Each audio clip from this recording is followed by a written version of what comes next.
అధిక బరువు అనేక సమస్యలకు కారణం. సాహితీ యోగా ఆన్లైన్ క్లాస్ లో జాయిన్ అవ్వండి.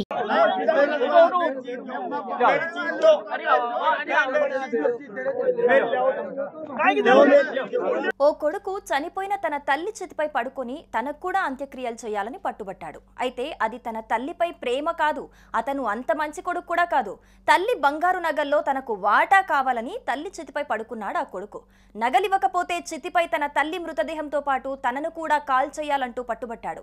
అంతేకాదండోయ్, బంగారు నగల్లో వాటా ఇచ్చేందుకు తల్లి అంత్యక్రియలు నిర్వహించేందుకు అంగీకరించబోనని ప్రకటిస్తూ చితిపై పడుకున్నాడు. దీనికి సంబంధించిన వీడియో ఒకటి ఇప్పుడు సోషల్ మీడియాలో వైరల్ అవుతోంది.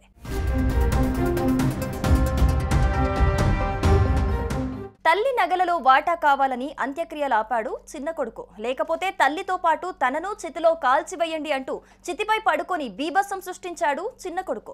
జైపూర్ విరాట్ నగర్ ప్రాంతానికి చెందిన 80 ఏళ్ల మహిళ అనారోగ్యంతో మృతి చెందింది.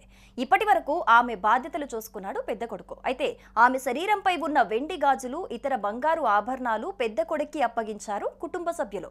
తల్లి ఆభరణాలలో తనకు వాటా ఇవ్వాలంటూ పట్టుబట్టాడు చిన్న కుమారుడు. తనకు ఆభరణాల్లో వాటా ఇచ్చాకే తల్లి అంత్యక్రియలు నిర్వహించాలని, లేకపోతే తల్లితో పాటు తనను చితిలో కాల్చివేయండి అంటూ చితిపై పడుకొని బీభత్సం సృష్టించాడు చిన్న కొడుకు.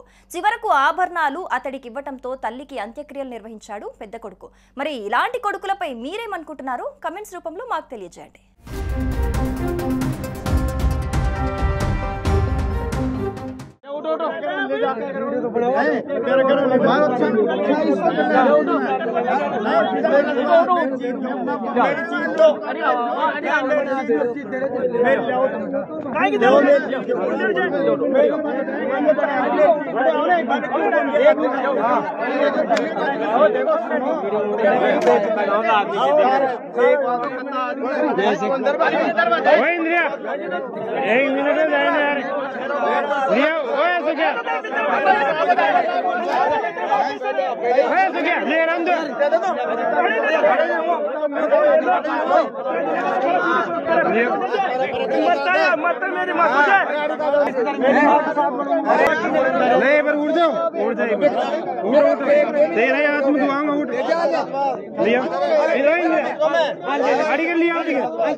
సుమన్ టీవీలో మీ పర్సనల్ అండ్ బిజినెస్ ప్రమోషన్స్ కోసం కింది నెంబర్ కి కాంటాక్ట్ చేయండి.